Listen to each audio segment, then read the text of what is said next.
रेगिस्तान ये हर महाद्वीप पर पाए जाते हैं और पृथ्वी के भूमि क्षेत्र का लगभग 5वां हिस्सा कवर करते हैं। रेगिस्तान शब्द सुनकर हम तुरंत समझ जाते हैं कि वो जगह जहाँ सिर्फ रेत ही रेत है।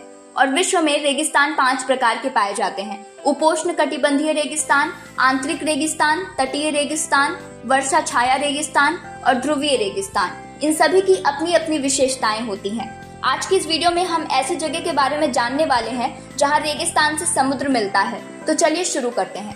दुनिया की वो जगह जहां रेगिस्तान और समुद्र का आपस में मिलन होता है, जहां अलग अलग रंग की रेत पाई जाती है और इस जगह को यूनेस्को के विश्व धरोहर में शामिल किया गया है। हम बात कर रहे हैं नामीब रेगिस्तान की, जो अफ्रीकी देश नामीबिया में है। ये दक्षिण अफ्रीका का तटीय मरुस्थल है।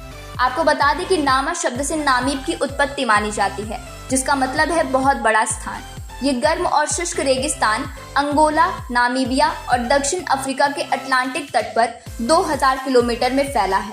और अच्छे से समझे तो ये अंगोला के नामीब शहर और दक्षिण अफ्रीका की ओलिफेंट नदी के बीच 2000 किलोमीटर तक फैला हुआ है। खास बात यह है कि नामीब रेगिस्तान का एक बड़ा हिस्सा समुद्र को छूता है और इसका सबसे बड़ा हिस्सा नामीबिया देश में है।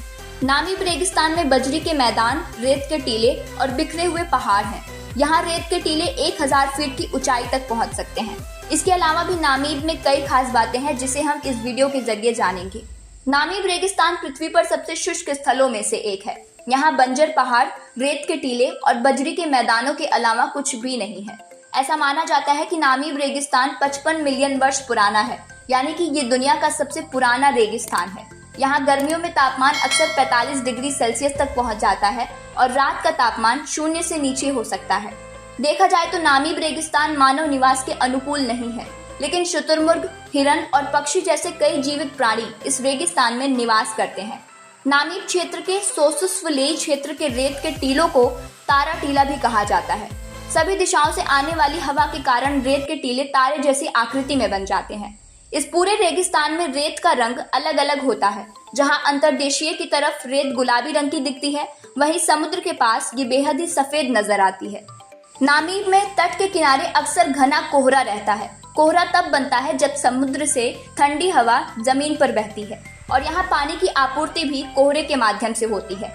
इस क्षेत्र के मूल निवासी खोइसन लोग थे। उन्होंने व्हेल की हड्डियों से झोपड़ियां बनाई थी। वहीं नामीब के उत्तर पश्चिमी हिस्से में हिम्बा लोगों की एक छोटी संख्या खाना बदोश के रूप में रहती है। और अब आने वाली है इस वीडियो की लास्ट लाइन, जो काफी इंटरेस्टेड है। आपको बता दें कि नामीब रेगिस्तान हीरे से समृद्ध माना जाता है। इस क्षेत्र में पहला हीरा 1908 में खोजा गया था। ऑरेंज नदी समुद्र में जाते समय अपने साथ हीरे ले जाती है। इसके अलावा नामीब में तांबे और यूरेनियम के भी भंडार हैं। अब आपके लिए एक छोटा सा सवाल है कि नकलिस्तान क्या होता है, जिसे इंग्लिश में ओएसिस कहते हैं, वो क्या होता है? अपना आंसर कमेंट बॉक्स में दीजिए।